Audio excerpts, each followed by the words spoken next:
Welcome to Rates and Barrels. It's Monday, March 31st. Derek VanRiper, Eno Sarris here with you, recapping a busy first weekend in the Major League Baseball season. We have allegations of juiced balls. We have torpedo bats. We have another fab run. So we have some players on the move. We have new closers. We have all sorts of things that are kicking around from the last few days to talk about. Torpedo bats. Torpedo bats. Like, that's the only thing anyone's really talking, writing, expressing any sort of emotion about right now around baseball. It's all about the torpedo bat. So we'll dig into what the torpedo bat is and why it exists. And there's going to be a lot of bat talk on the show this week. Let me just put that out there right now on this Monday morning. A lot of bat talk coming.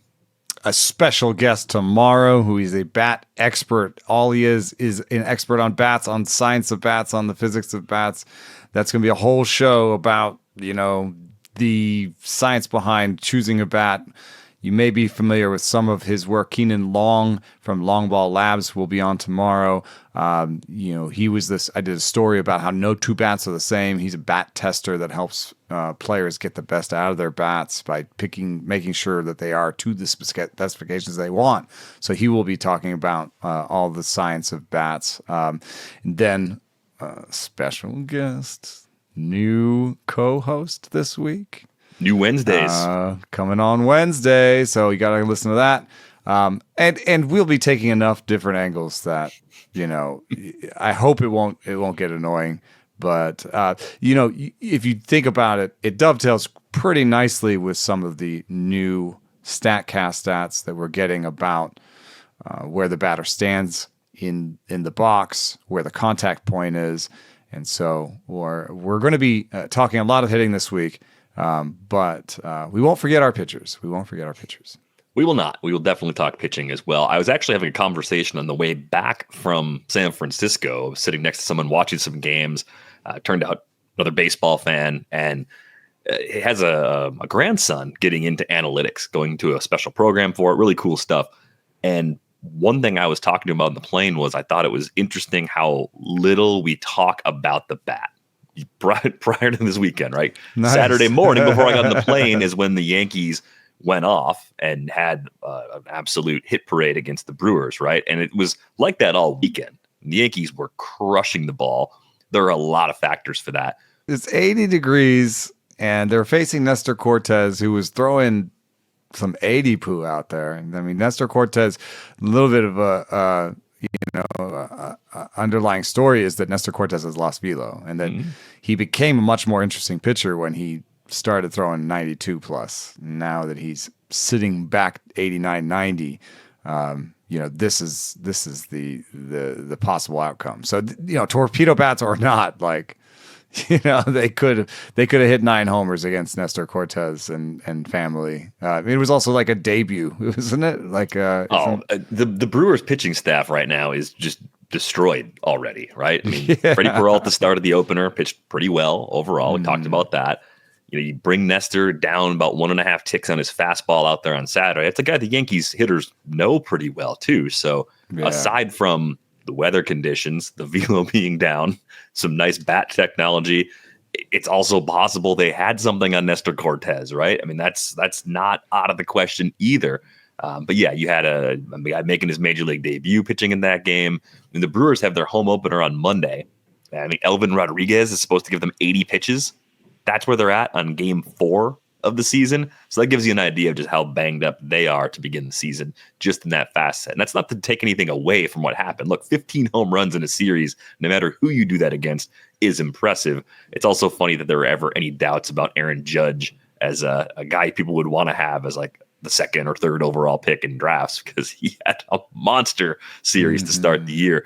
But one thing I wanted to throw out there to start today's show is just when you think about the bat, people see an unusually shaped bat. They think, is that legal? The rules on bats are pretty straightforward, right? It's MLB Rule 302. The bat shall be a smooth round stick, not more than 2.61 inches in diameter at the thickest part and not more than 42 inches in length. The bat shall be one solid piece of wood. It also notes that experimental bats can't be used until the manufacturer has secured approval from Major League Baseball of his design and methods of manufacture. Well, that last bit is a pretty big asterisk. It basically is, it says a bat is a bat when we say it's a bat. Mm-hmm. So, I mean, think about it. 42 inches is the most ridiculous thing right now. Everyone's out there with 30, like just for context, almost everybody, I'd say 99% of baseball is between 30 and 33 inches. You know, there's nobody that's got a 42 inch. If somebody came out there with a 42 inch bat, we would all immediately start laughing. I guess maybe some people saw this torpedo bat and started laughing, but really the difference between the torpedo bat and the regular bat is the sort of the end has been shaved a little bit. And you made reference to this little cup. The little cup on the end of the bat is a nod to the fact that you don't really be wanting, you don't really want to make contact with the end of the bat. So you you take volume out there so you can have volume in a better place. And that is actually the entire idea behind the torpedo bat, is take that cupping idea and take it a little bit further and just shave off the end of the bat, so it's like skinnier at the end of the bat than it is on the barrel. And basically what that does is, make it a little bit denser in the parts where you're normally making contact. Generally, it is a truth that the further along the bat you make contact, the worse it is. I mean, when you're coming barrel and barrel plus, like barrel to end, it's bad to make contact off the end of the bat. You don't want to make contact there, so don't optimize the bat to make contact there. And that's what the torpedo bat has done. We're looking at a picture of it on YouTube right now, Jazz Chisholm's torpedo bat. Not everybody did it, we had a bunch of great stories. I recommend checking them out. Brendan Cootie and Chris Kjerstad were all over this. And, Aaron Judge was like, I don't need one of those. No, Aaron Judge didn't use one. And it's, there were a ton of great stories. Brandon Cootie had the one about the MIT physicist, Aaron Leonard, who helped kind of spearhead the process of designing this, Lenny. And I believe he's now a coach for the Marlins, an analyst for the Marlins. So it's interesting to me. There's a few things here that just kind of caught my ear reading these stories. One was that there were so many people around and inside the game who didn't really know about these bats or think much about them until this weekend, right? They probably heard something about it and said, "Oh, I like my bat." They've been around, I think there was a story that the Cubs had them at spring training, and that Nicky Lopez has one, and he took it from Cubs spring training to the Angels. So, they're not totally new. There are things that people have seen, but yes, you could be surprised by it if you thought, oh, that was like a practice bat or a spring training bat, or is that something I should care about now? Kind of that's the energy that I got. Yeah. Oh, maybe I should check my bats after what happened this weekend. But again, the context of what was happening, there's a lot to it, and the fact that Aaron Judge doesn't even use one of these and still popped 4 homers this weekend kind of gives you all you need to know. Like, you don't have to do it, but I think it does depend on the type of hitter you are. It's a lot like club fitting in golf. I think that's the way you should probably take something you may have done yourself in real life and think about how players swing the bat and how you'd want to tailor every bat to be comfortable for where guys are most likely to make contact. Yeah. And, I think here's a visual that I think can really bring it across. I don't know that I have her last name off the top of my head, but it's Vivian. It's her handle on Bluesky is Sunshine VVN. And she's a data scientist, and she ran the numbers on basically, she went through and found the angles, used the broadcast TV and described the bat, and then did some collision estimations, and she found that the collision efficiency, so the sweet spot basically, is in a new place with Jazz's bat versus a regular bat, and that new place is like an inch or a half inch closer to the handle.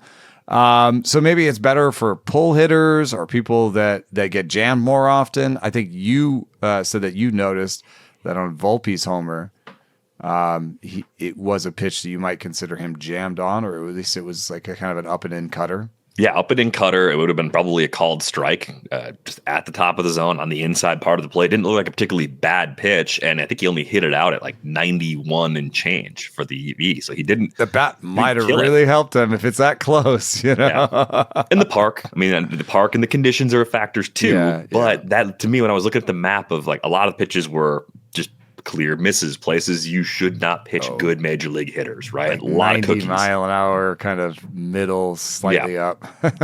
Yeah. That one, when I looked at, I was like, that probably wasn't one of them was a cutter to Judge in the same spot. I thought, I think Aaron Judge is showing us he gets the stuff up and in like that enough where I'm not looking at that as good of a pitch against Judge as it would be against Volpe. And Volpe, you think you jam Volpe, he's not going to hit a homer on you, yeah. Right. So that was probably one of the more surprising at a glance sort of things. I'm like, that might have been a spot where that in particular did make a very big difference. But I think the general takeaway that these bats hit all of those home runs is just objectively false, because not everyone's even using them.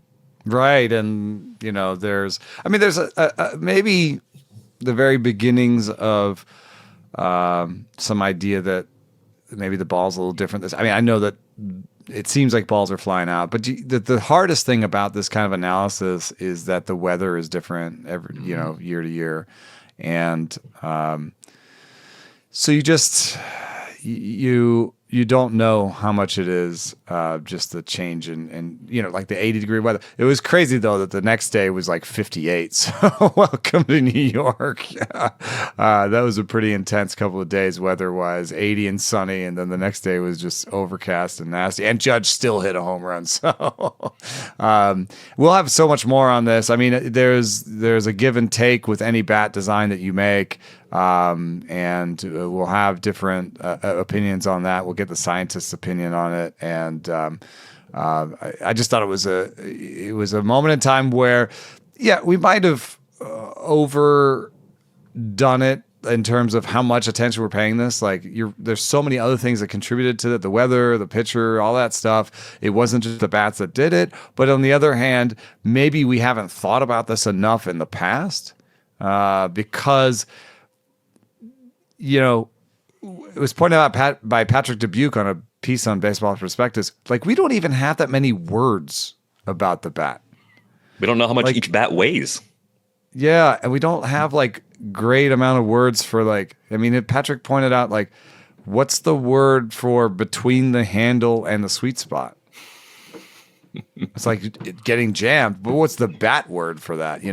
Maybe I'll ask some of our these questions of Keenan tomorrow, because he probably has lots of words for these things. We just don't have them maybe in the common parlance, Right, they're just not mainstream. I'm gonna guess Keenan's gonna shed some pretty interesting light on some details about bats you'd never thought about. But that is exactly the conversation I was having on the plane. Was I think this is an area of study, it's an opportunity. People don't talk enough about the bat, and we talk all the time about pitch design and grips and seam shifted wake and all these different things that have just like completely dominated the conversation. But the instrument, the blunt instrument used to hit these pitches is not discussed nearly enough. And that might be changing, at least for the next, week or so, perhaps for the long-term good as well.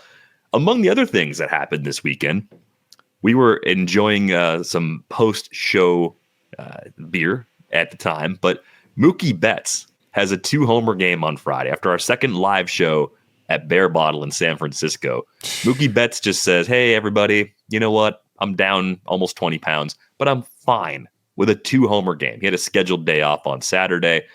I mean, I can't believe it happened that quickly. It took less than a weekend for Mookie Betts to just show us that our worry was apparently for naught, or at least to ease some of the concerns we had going into the final round of drafts. I did want to check this real quick because I mentioned it, and I don't want to mention something and not look at it. But it's not the ball. Like, Mookie didn't hit the homers because of the ball. Judge didn't hit the homers because of the ball. I'm looking right now at the historical drag, which is the drag coefficient on the ball.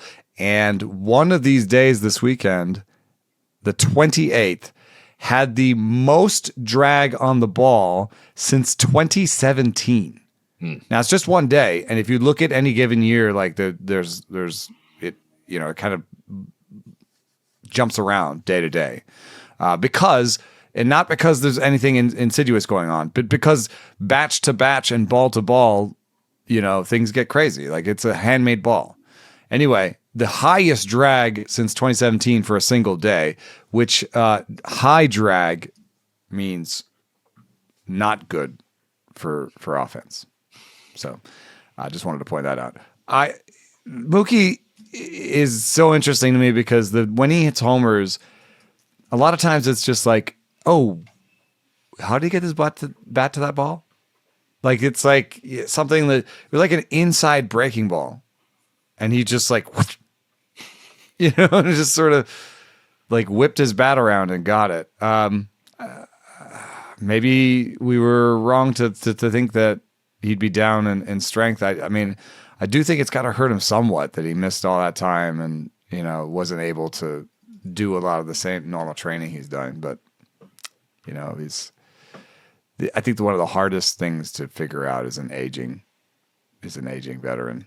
Like, it's just, you almost want to be a year early on these guys than to get that, like, year where you're like, oh yeah, he is toast, But it was way too early to call Mookie toast, I guess. Well, it's also too early to declare him fine, I think. Yeah, right. I just think maybe we were a little too worried, or maybe I was a little too worried about Mookie based on that. It's nice to see him doing typical Mookie Betts things. That's my weird way of saying it. He hasn't hit a ball 100 yet. Right. And we did see, they did add, I think it's bat speeds just from the second half of 2023, or is it all of 2023? It kind of quietly got added into Savant, even though it launched last year as a public-facing thing. So I did notice that if you look at the bat speed from 2023 for Mookie Betts, average bat speed 71.2, which, again, he's so good bat to ball. I'm not surprised that his average swing is like in that lower end range. Last year dipped to 69.1, put him in the 14th percentile. And for the handful of swings we've seen so far this year, he's at 68.2. So those longer term questions are fair. And at some point that will become a problem. Like even if it's not related to anything that's happened to him health-wise this spring, he is slowly losing some bat speed. Yeah. And I had this little nugget from an appearance on MLB Now with Brian Kenny, but the slugging percentage on swings over 75 is 740. 740 is the slug on swings over 75 miles an hour. Yeah, once you make contact. So, and the slugging on under 74 and under is 440.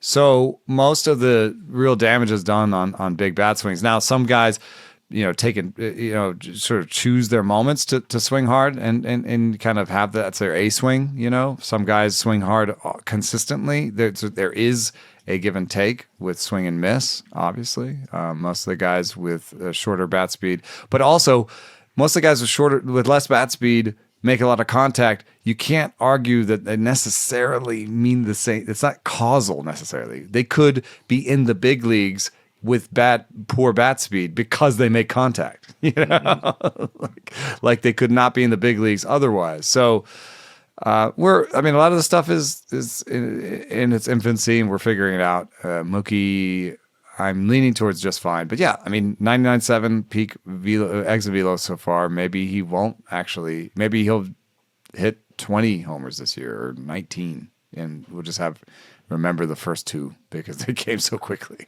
Maybe, or he'll just do typical Mookie stuff and make us all look stupid over the course of the year. That's always a possibility, but it was just nice to see him back kind of in the positive, given all the stuff he's been dealing with for the last couple of weeks with that illness.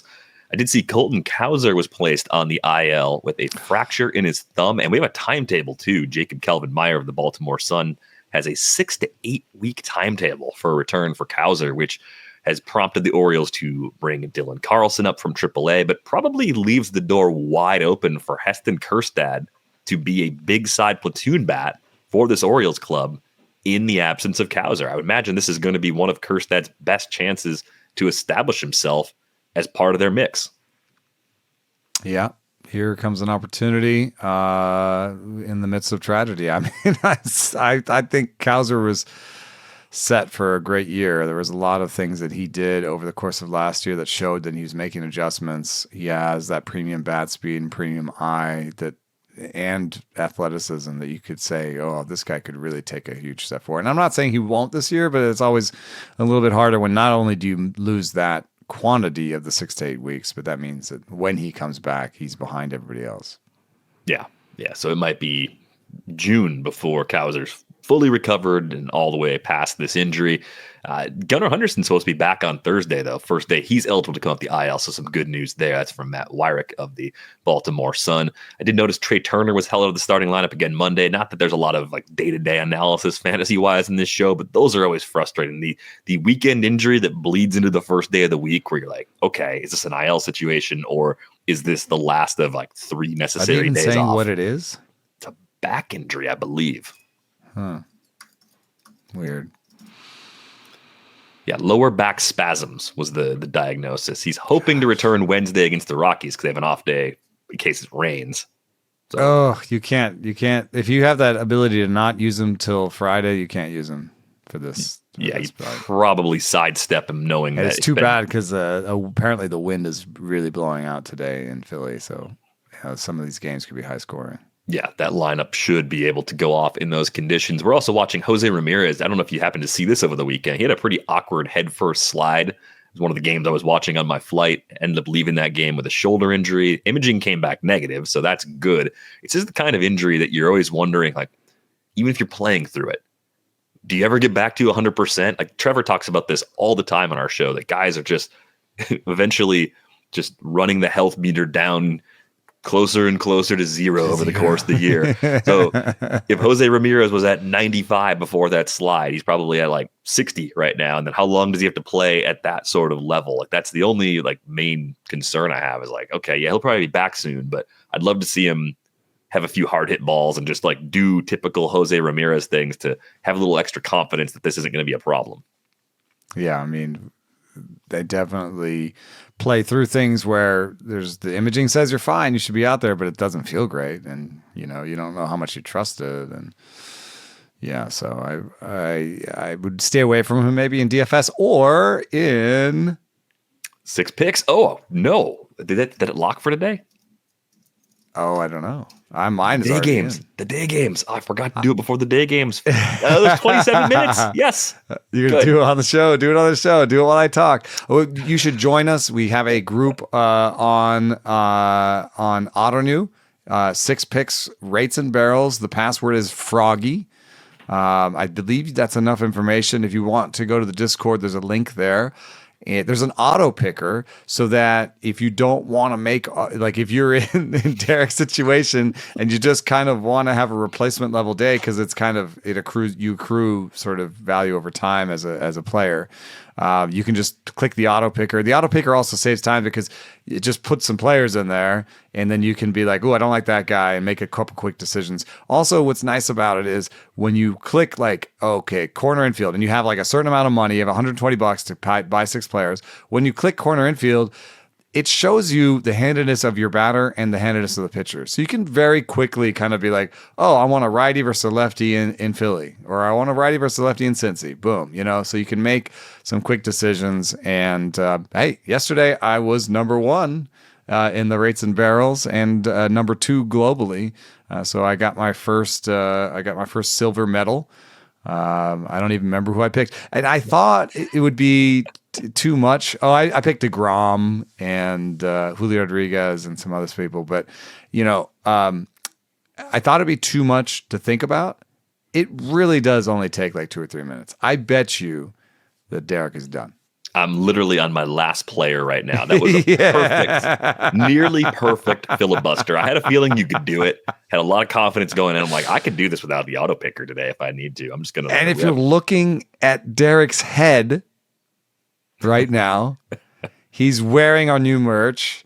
And I am in control of a select number of these hats. Uh-oh. So I will right now throw this down. The winner of the first, there's like seasons. I don't know if it's like around a month. The winner of the first segment of our Pick 6 League will get a hat. I will Very send cool. them a hat. Okay, that's awesome. So you have to keep track of that. I can't help you on that one. I have Niv to help us out. That's true. Yeah, Niv can definitely help. Thanks to Niv for setting this up and getting the auto picker in place too. It's nice to have that option if you need it. I rolled out Adley, Jordan Westberg, Bobby Witt Jr., Luis Robert, and Drew Rasmussen and Ryan Helsley. What I have been doing a lot of times is stacking a starter and a reliever together, trying to get a win and a save. If it goes well, it's going to go well for you in all sorts of ways. Yeah, because there's enough people playing in the contest where it's a little bit more like a tournament sort of approach if you're thinking about it from like DFS terms, right? But today was the first time I've actually split the starter from the reliever. I did a mini Brewer stack against Chris Bubich. You would. I did Jackson Churio in the closer. And yes, I would bet against Chris Bubich. You don't like Chris Bubich. Not much. And then I did a mini Philly stack based on the wind. So Real Muto and Harper, even though I only got the handedness advantage on one of those. So anyway, I think it's fun. And please join us and maybe you'll get a hat. All right. Great filibustering. I had a great time, by the way, at Bear Bottle. Two live shows. Everybody who came out. Yeah, had a great turnout for those shows. Gave away a bunch of hats, and if you want a hat, they are giveaways this time around. At some point in the future, there will be merch for purchase. I don't know how far into the future that will be. It's on the roadmap. It's something that we would like to do. But yeah, two awesome shows. Be sure to go back and listen to those if you didn't already. I mentioned the next time we do live shows, we're gonna have some live video from the event too, which will bring you there if you weren't there. But yeah, looking forward to more events like that in the future. Thanks again to Lester Koga and the great team at Bear Bottle. Took great care of us throughout the week. Oh, and the beer is so good. The beer is really good. It is. Kayakers Cove's really good. They still probably have some to go. Still probably have it on tap. Get down there. Yeah. So you maybe didn't miss the beer, even if you missed us live last week. One other news item to get to. Spencer Strider pitching at AAA Gwinnett, getting closer to his return. 3 innings, 1 earned, 6 Ks, just a couple of walks. What do we think? Is the stuff mostly back? Do we have some AAA stuff numbers? We don't have those yet in hand, but I would assume the Ks are there. He looked good in spring. I don't anticipate something being off here. I think we had a mailbag question. I think the mailbag question is the real question. I don't think it's the stuff. It's the innings. Yes. Just how deep will he go in the innings? Like, what did you say? It was 3 innings? It was 3 innings, but they're trying to taper his innings so he can go longer in the starts that matter, right? I think this was all sort of like a timing play. Like, how can we build him up, ramp him up safely, and have him give us mostly regular, at least 5-inning type starts by the time he's activated from the IL? I think that's the ultimate goal. Is he going to do a full 5-inning start down there, or were they when he's ready for 5, he's up? So if he's ready, if they think when he's ready for 5, he's up, he could make 1 more minor league start. Yeah, and the original timetables pointed to late April. They are going to be in Colorado at that time, so maybe they don't want to bring him back for that particular matchup. Or maybe they bring him back ahead of that because they just lost 4 in a row to the Padres. And maybe it's time to activate Strider. I don't know. Yeah, I would say the Braves and Brewers probably had the worst first weekend by far of the teams out there. Yeah, the bigger question around these, if you were going to ask me who gets the most innings this year between these, Woodruff would be the least pretty easily. Oh, yeah. So here's the question. We didn't actually put the question out there. MJ Logan, 42-0. Projection systems are expecting 25 starts from Brandon Woodruff and Ranger Suarez this year and 22 from Spencer Strider. Are these realistic numbers based on what we know today? Suarez's number also adds a dozen relief appearances, likely due to considerations of Andrew Painter eventually joining the Phillies rotation. 22 is basically 2/3 of a full season from Strider, and that seems just about right. In fact, could it be low? It could be low. I think it's hedging against the possibility of some kind of setback physically, right? Like it's just a reasonable outcome. I think that feels super, super reasonable. The Woodruff one seems really high for me. I will probably flip him. Because it's capsule. It's a shoulder capsule repair for Woodruff. I'd probably be low 20s for him and more like mid or high 20s for Strider. In spring too, so it's like maybe they want to keep him in the minors longer as he tries to build velo or something, Yeah, and I think Ranger, not too worried about that. I also wonder if the the relief appearances that are projected end up just not happening because a different injury opens up the door Somebody for Painter, else. right? Yeah. I don't think 25 is necessarily right for Ranger. That could be a little bit on the conservative side for him. So generally, I think all three of those guys could hit those levels. I wouldn't expect more from Woodruff, and he seems to be maybe the most likely to fall short given the severity of the injury he's coming back from. Yeah, I've always thought that Jesus Luzardo has a fair amount of injury risk beyond maybe what's obvious, and it's pretty obvious he was hurt all year. Yeah, he's got some pretty obvious injury risk. Yeah, and I said that's someone that really likes him. Yeah. So I would say, I would definitely say that Woodruff is the one that I doubt the most, and Strider could actually be a tiny bit low. All right, thanks for that question, MJ because Logan. 2/3 of a season means that he'd be missing 2 months, and I don't know if I'm definitely don't think he's missing 2 months. I think once he's back, they want to just use it. Like they kind of need to use him as a regular, minimal restriction sort of starter, and that's the path they seem to be on. Yeah, health wise, it doesn't make a lot of sense to like bring somebody back and then shut him down. No, because then you have to build him all the way back up. So, and then it doesn't make a lot of sense if he's pitching 3 innings in Gwinnett. Like, why is he pitching 3 innings in Gwinnett? I think it's a lot like the Skeens, even though Skeens wasn't rehabbing an injury. Look at the Skeens workloads last year. I think this is what teams do. They try to get you kind of on a long ramp and then bump it up and then go. And I think that's kind of what they're doing right now with Strider. He could do his next start 4 innings in Atlanta, maybe 5 if he was efficient. Yeah. But they have not made that clear as a plan up to this point. I admit, to be clear, from my end, I'm not saying that's what's going to happen. I'm just saying it's possible. Yeah, it's possible. Some other mailbag questions here. This is from Adile AOC. Hope I got that handle right. How many plate appearances do you need to see to determine if a player's bat speed is up or down from the prior year in any meaningful way? I don't know that I've seen this study done for sure, but I do know that I personally have seen that it becomes like just bat speed itself becomes sticky pretty quickly, and that the biggest corollary is, arm speed, velo.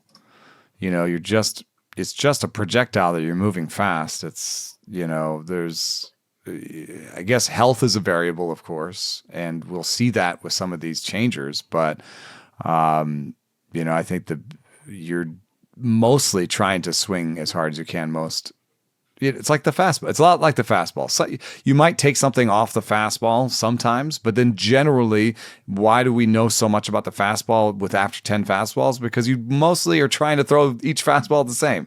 You're mostly trying to throw it hard, in good locations. And so there's always an asterisk that not bat speed alone does not mean everything for a hitter. You can be Joe Adell, you can be these other guys, but bat speed is generally good and generally something you want, and generally something you try to replicate on each swing. And you kind of want to swing the same each time too, because if you were swinging wildly differently, you would have wildly different contact points, right? Yeah, your timing would be problematic, I think, if you were changing up too much with the swing speed. But we've talked about A swings and B swings, and you could be in a small sample. Couldn't you end up in a situation where you happen to just take a few more B swings than A swings, and because it's a small sample, it makes it look like you lost something? Yeah, but I agree with that on the level of like sort of 5 to 10. So, Mike Yastrzemski and Christopher Morel here, they've lost. For Morel, I don't, it doesn't bother me as much anyway, because his bat speed was so high that maybe he's doing the thing that Colton Clouser did last year when he just uses a heavy bat so he'd actually be a little slower, because there is a trade-off between bat speed and whiffs, and Morel obviously whiffs a lot. So maybe he's actually swinging a little bit softer on purpose to make more contact. It could end up being a good thing for him. And 73 is still good. You can see from the color coding on these that 73 is still good. So I'm not that worried about Morel. I might be more worried about Mike Yastrzemski basically going from a round league average to like really poor, but it is 7 swings. I don't know why there's 42 swings for Profar in there. He's already taken 42 swings. That includes spring or something? Maybe they include spring. He could foul a lot of balls. Like, something seems a little high on that, doesn't it? Yeah, it really does. And because it's only for a few of them, like we have Devers for 41 swings. I kind of those are the guys that played 4 games, I think. I mean, the Padres Braves series was a 4-gamer, so I guess that's possible. Cubs on the other side, Pete Crow Armstrong's got 41 swings. And they're pretty prolific swingers, the guys that have 40. Yeah. But I mean, that's another point here is that, like, hey, the guys that are on these leaderboards, some of them already have 40 swings. Doesn't that seem like a pretty good sample? Like, I think a lot of the kind of count-based stuff goes away after 40 swings. You're in a lot of different counts. You're just swinging a lot of different pitches. It's not all, I just swung at breaking balls or I just swung at fastballs. By the time you get to 40, you swung at a bunch of. That's why I like per pitch and per swing numbers better, because they get to bigger sample faster. So, not as worried about Yastrzemski and Morel, but I am worried that Colt Keith is down. I don't like that. He's at 67 and he was at 71. That's 67 is minus bat speed. Trey Turner being on here with an injury kind of dovetails with each other. Willie Adames being down, being into a new ballpark, and being down from plus to average is a little bit concerning for me. Devers, being down 2 miles an hour of bat speed, with all these other things that are going on around him, that bothers me. Who am I excited about? I mean, I'm excited that Pete Crow Armstrong suddenly has elite bat speed. I mean, that is really fun. It is maybe a little problematic given his propensity to swing and miss. So he may strike out 30% of the time, but have the power we want. Brendan Rodgers being up at 75, he has not played well, but he does seem like he's got the job. I don't think they're taking him out of the job just yet. I don't think they have a great other option. I don't think Dubon is a regular starter. So I think Brendan Rodgers is going to at least get another week of starting. And if he swings 75 and he does this for a week, I bet you he hit a homer this week. So I'm interested in the Brendan Rodgers there, and I picked him up in a couple places, even as bad as his start was. Isaac Paredes going to Houston and finally having average bat speed is just hilarious to me. Well, and you could tell yourself a story about Isaac Paredes. You could say, after going to a non-Trop park for half of his games at the second half of the season, right, going to Wrigley and having that power fade, maybe there was a change. Maybe there was a conscious conscious effort to get a little stronger or to change the swing in a way that will make him a more balanced and more dangerous hitter. Again, maybe pure speculation on a small sample, but if it wasn't working for a half season and there was some uncertainty about where he was going to end up, there you go. You got to make an adjustment. One thing I like about it, and you notice this with the Pete Crow Armstrong comment, is that Paredes does make decent contact, right? So if you give a guy a decent contact and more bat speed, maybe you trade a couple points of strikeout rate, but in his case, that doesn't put you in trouble. And you get more power for it. I like that. Nolan Arenado, we knew he's going to be on here. This is the whole point of running these things, and I really like that, going from below average to 73, hitting the homers that he did. He's a guy who makes contact. He's the guy I want to have more bat speed, and I think to some extent Xander Bogaerts is that. And we knew that last year he did bat speed training, but I think he had the unfortunate injury. And maybe one thing we're learning about bat speed training is you kind of have to keep it up over the course of the season. So I don't know if Xander will keep it up over the course of the season, but if he likes the results he has early in the season and he's been playing pretty well, I think that he will continue with this bat speed training, continue to keep it up there at 73.8. Maybe we could see a decent power year from Xander. He's always going to give you the batting average. He's always going to steal 10 bases. So that's exciting. I think I'm most excited about all these guys. I think there's just an asterisk on Peter Armstrong, but Nolan Arenado being up, Bryce Harper being up just means, hey, he's healthy. He's good. It looks good. Mason Wynn being up, I think that's got to be good. He makes contact. If he could make more powerful contact, great. Anthony Volpe's up. Cody Bellinger's up. I think this is mostly good news. I can't look at somebody on this list and other than Pete Crow Armstrong and say, oh, this is going to be bad for them. Even for Pete Crow Armstrong, you're going to strike out. Maybe just be a guy who strikes out and hits a bunch of dingers and steals a bunch of bases. Right. I do think it's a net positive for sure for PCA, the way he's already kind of built that approach. I would wonder with someone like Mason Wynn, seeing that he was on the list of bat speed risers, I know he had a bad spring, and it's been a quiet opening series for him. He's got a 45% K rate in his first 11 plate appearances. So it's just been kind of a tough month for him, just looking at spring training and the start of the regular season all mushed together. Do you think there's any sort of learning curve or a short-term downside even to increasing your bat speed and then just having to kind of get that timing back again? Like, sure, it's good to have a faster bat, but you're doing something different that you maybe did very similarly for a long time. Yeah, and one of the tricks is that like your bat moves faster, and so theoretically you can give yourself more time, and so that theoretically you could actually watch the ball longer because your bat is going to get there faster. And one that you can see from Mason Wynn's numbers so far is that his pull percentage is down, and his hard hit is down, and his O swing is down. So he's chasing less. So I think he's trying to figure out, like, how long can I watch this, you know? And it becomes a question of timing. It's obviously going to offset your timing. I think this is going to be good for him in the long run, and I think this is a great time to buy him.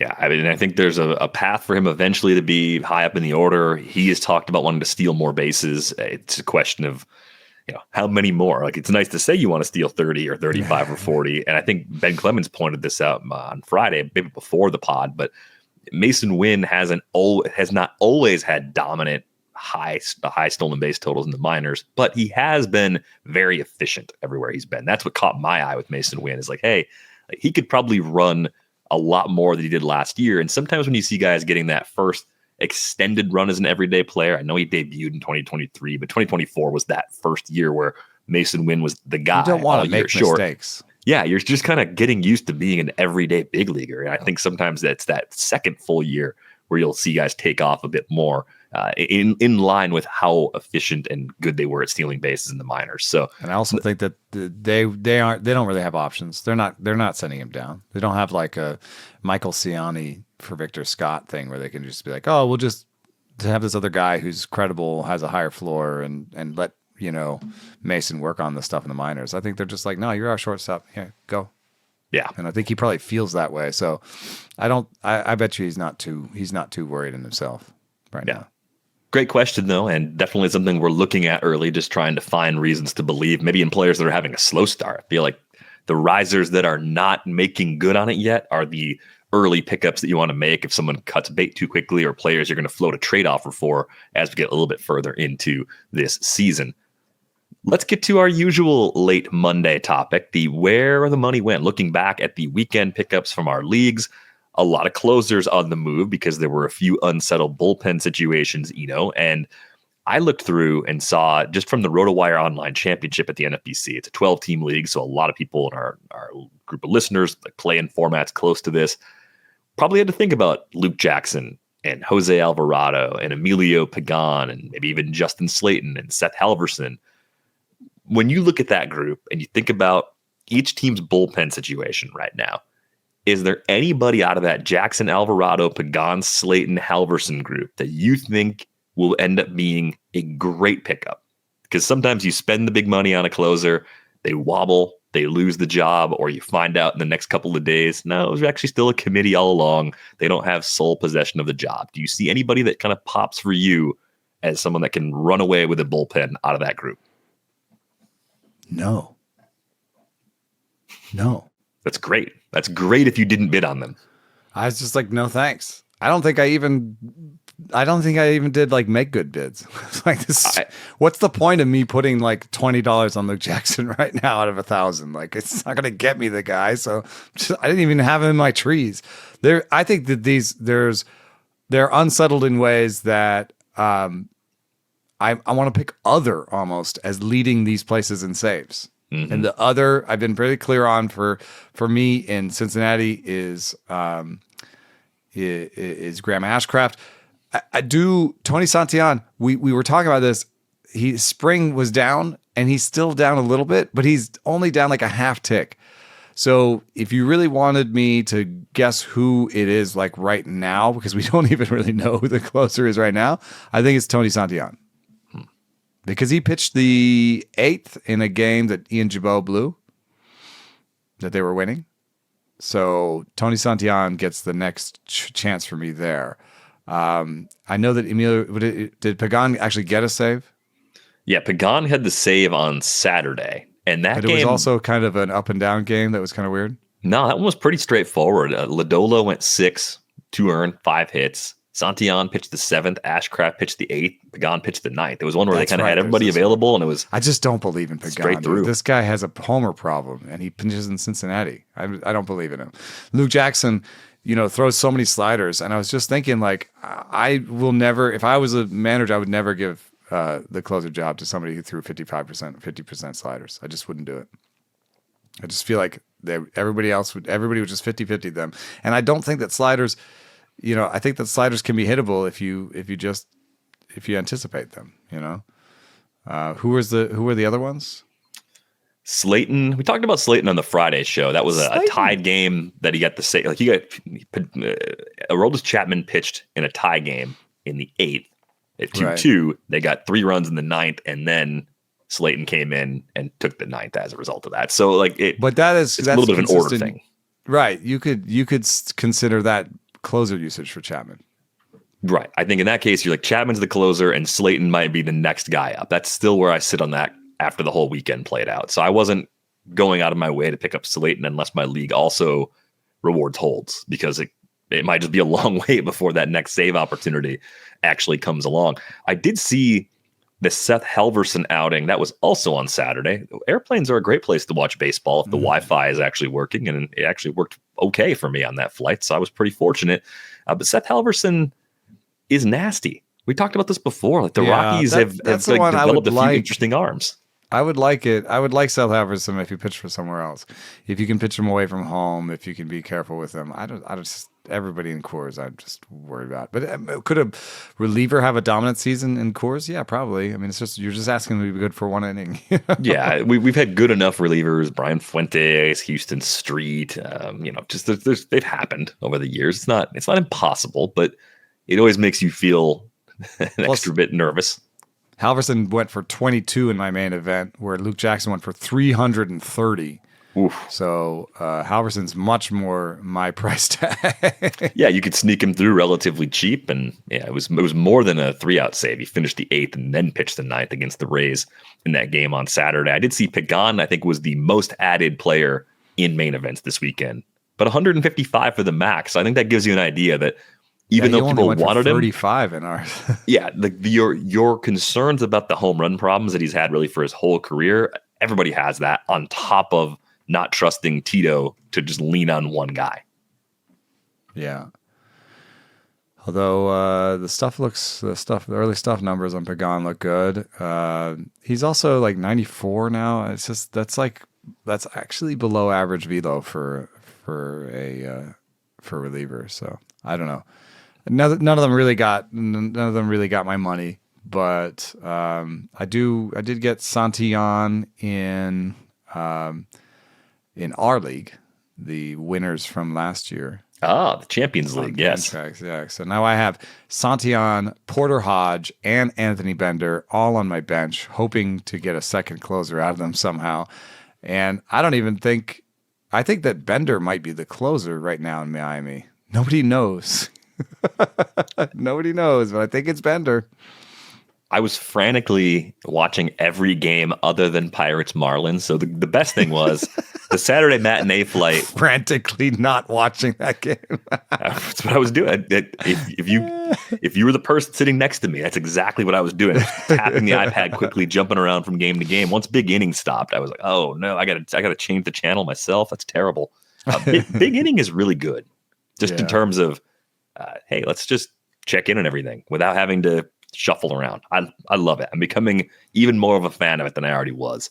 But yeah, this closer batch to me wasn't anything special. I think that was reflected in some of the lighter prices that we saw even in more competitive leagues. How about the starting pitchers, though? There were actually a decent number of 2-start pitchers because the way the schedule is this week, Ben Brown, Chris Paddock, all of the Cade interesting all the interesting 4s and 5s, basically. Mm-hmm.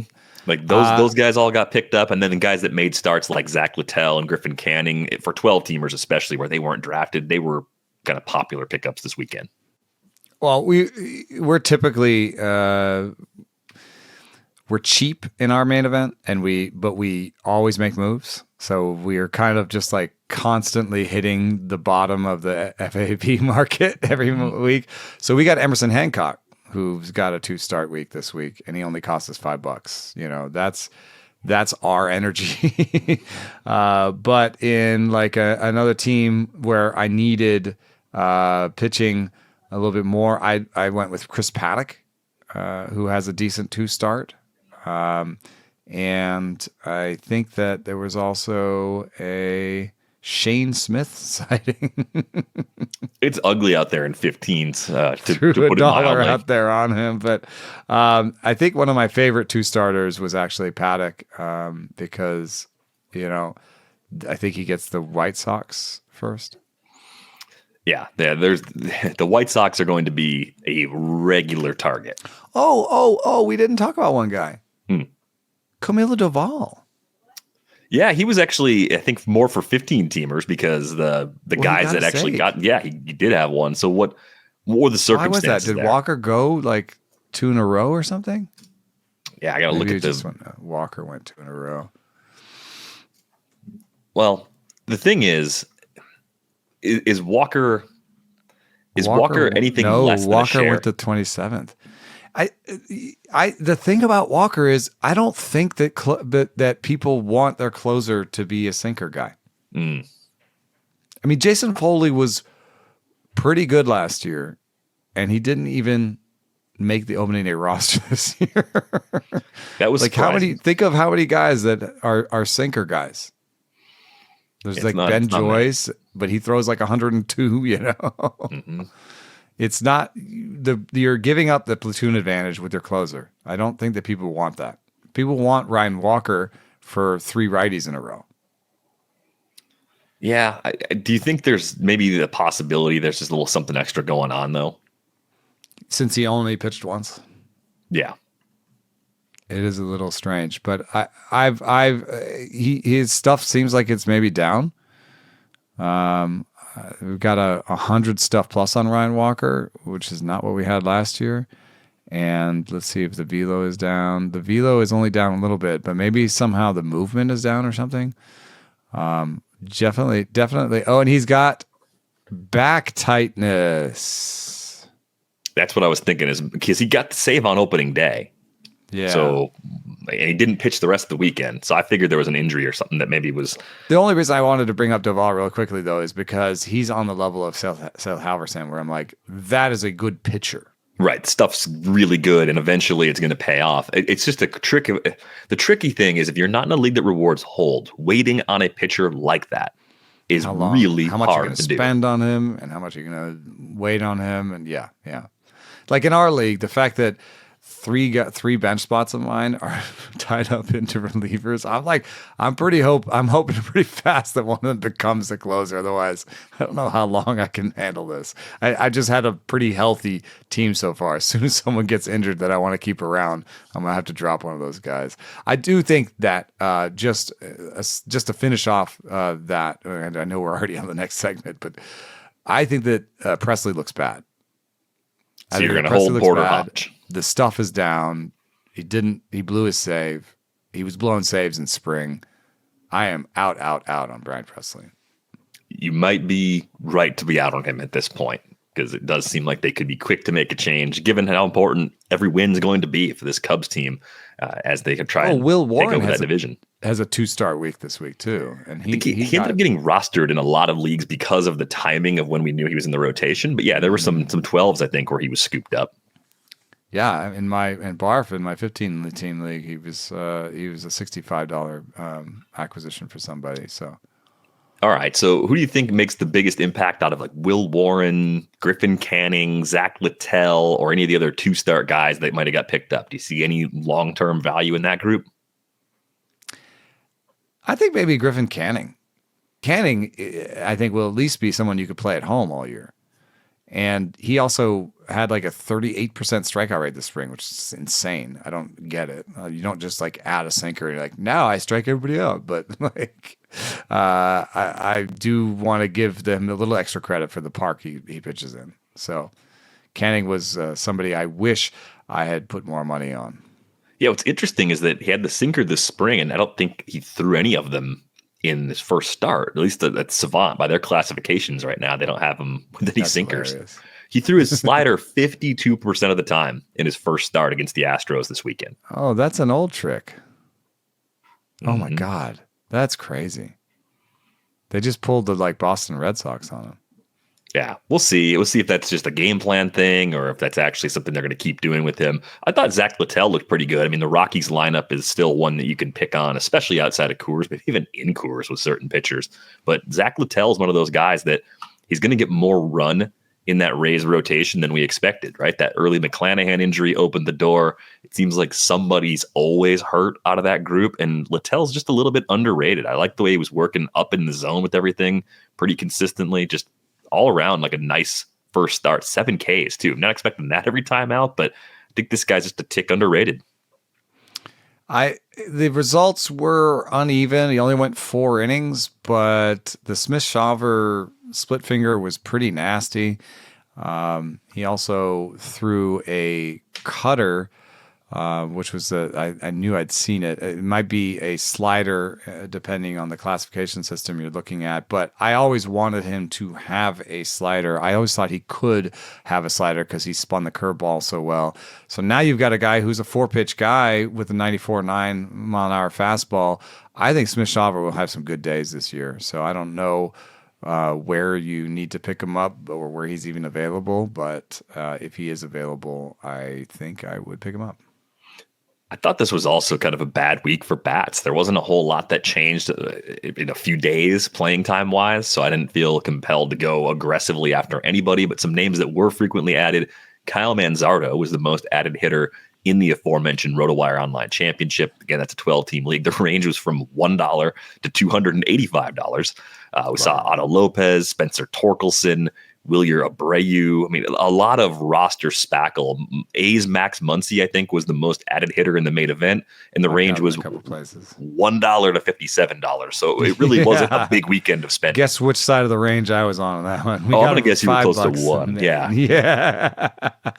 I mean, I don't know. I think he's just the guy who's going to play while Geloff is hurt, and we'll have to see what happens after that. I don't know that there's something about him that I'm like, oh, you need to pick this guy up because of X or Y. But he's getting playing time, and we're about to see how that park is going to play. It may not be representative of how the park will play the rest of the year because it'll be kind of cold and rainy, and I'm on my way there. So I got to go drive 2 hours. Yay! Yeah, we got to let Eno go. TCRMCH KDC, I don't know how to pronounce that. Had a question about Ryan Bliss in Seattle.